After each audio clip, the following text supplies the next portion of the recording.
महायुतीचा शपथविधी सोहळा होण्याची शक्यता वर्तवली जाते। महायुतीकडून मुख्यमंत्री आणि 2 उपमुख्यमंत्र्यांचा शपथविधी पार पडणार आहे। राजभवनाला शपथविधी होण्याची दाट शक्यता वर्तवली जाते। 2 उपमुख्यमंत्री आणि एका मुख्यमंत्र्यांचा शपथविधी उद्या राजभवनामध्ये होईल अशी दाट शक्यता वर्तवली जाते। चर्चा होती वानखेडेची दाट शक्यता वर्तवली जाते।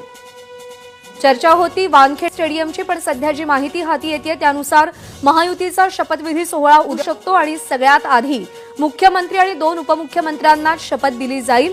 त्यामुळे हा शपथविधी सोहळा राजभवनामध्ये होईल अशी दाट शक्यता आहे। सीपी राधाकृष्णन हे सध्याचे राज्यपाल आहेत। राज्यपालांकडे सत्ता स्थापनेचा दावा केला जाईल। सगळ्या आमदारांच्या सह्यांचं पत्र राज्यपालांकडे सुपूर्द केलं जाईल आणि त्यानंतर शपथविधी सोहळा पार पडणार आहे। निलेश आपल्याला अधिक अपडेट देईल।